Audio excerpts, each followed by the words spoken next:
रामनगर नाम के एक गांव में हरिहर महाजन नाम का एक बहुत धनी आदमी रहता था। उसके पास बड़ी बड़ी हवेलियां, सैकड़ों बीघा जमीन और सोने चांदी से भरे संदूक थे। लेकिन उसके दिल में दया नाम की कोई चीज नहीं थी। वह गांव के गरीब किसानों को कर्ज देता और फिर उनसे 2 गुना 3 गुना ब्याज वसूल करता। जो किसान समय पर पैसा नहीं चुका पाते, उनकी जमीन और घर छीन लेता।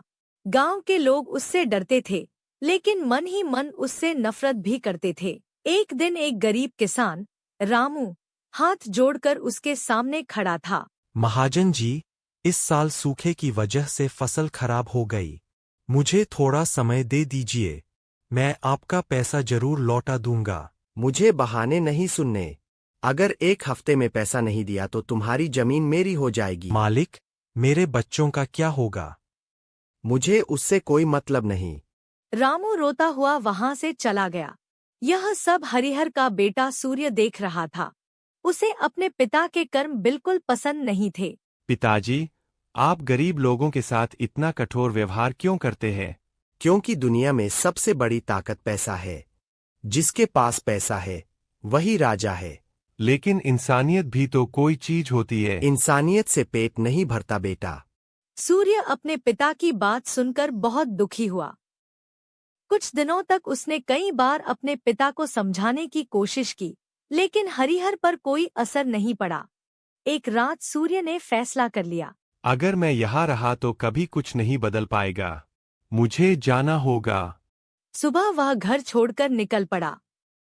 वह दूसरे गांव पहुंचा और काम मांगने लगा। मुझे कोई काम दे दीजिए, मैं मेहनत करूंगा। तुम कौन हो? क्या तुम हरिहर महाजन के बेटे हो? जी। जाओ यहाँ से। तुम्हारे पिता ने बहुत लोगों को बर्बाद किया है। जहां भी सूर्य जाता, लोग उसे महाजन का बेटा कहकर भगा देते। कई दिन भूखा रहने के बाद वह एक जंगल के पास पहुंचा। वहां एक साधु पीपल के पेड़ के नीचे ध्यान कर रहे थे।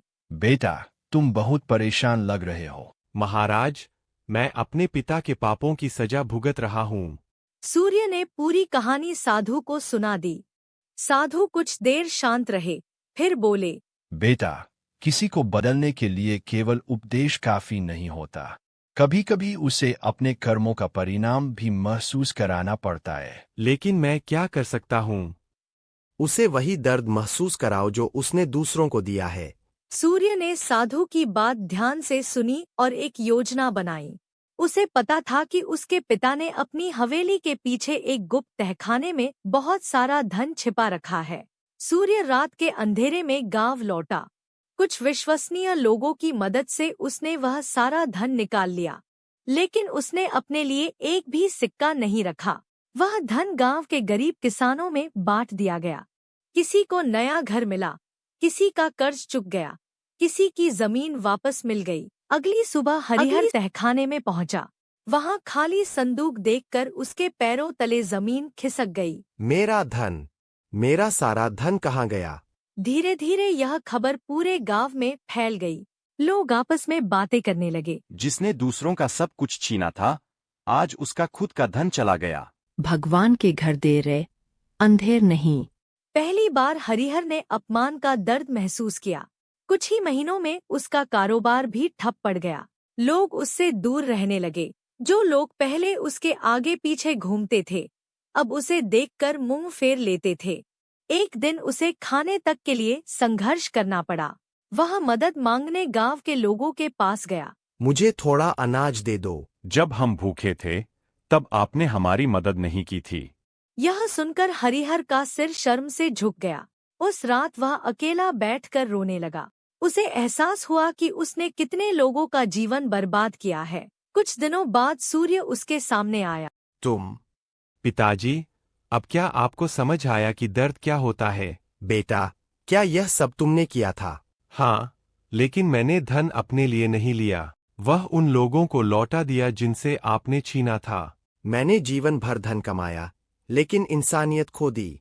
अभी भी देर नहीं हुई है पिताजी। अगले दिन पूरे गांव में सभा बुलाई गई। हरिहर सबके सामने खड़ा हुआ। उसका सिर शर्म से झुका हुआ था। गांव वालों, मैंने बहुत अन्याय किया है। मुझे माफ कर दो। क्या आपको सच में अपनी गलती का एहसास हो गया है? हाँ, मैं सभी की जमीन वापस करूंगा और जिनसे ज्यादा ब्याज लिया उनका पैसा भी लौटाऊंगा। गांव वाले हैरान रह गए। हरिहर ने अपना वादा निभाया। उसने किसानों की जमीन वापस कर दी, गरीब परिवारों की मदद करने लगा। धीरे धीरे लोगों के दिलों में उसके लिए सम्मान लौटने लगा। एक दिन सूर्य और हरिहर खेतों के बीच खड़े थे। बेटा, तुमने मुझे जिंदगी का सबसे बड़ा सबक सिखाया। पिताजी, धन से बड़ा इंसान का दिल होता है। अब मैं यह बात कभी नहीं भूलूंगा। उस दिन के बाद हरिहर महाजन एक नया इंसान बन गया। वह गरीबों का सहारा बन गया और गांव में खुशहाली लौट आई।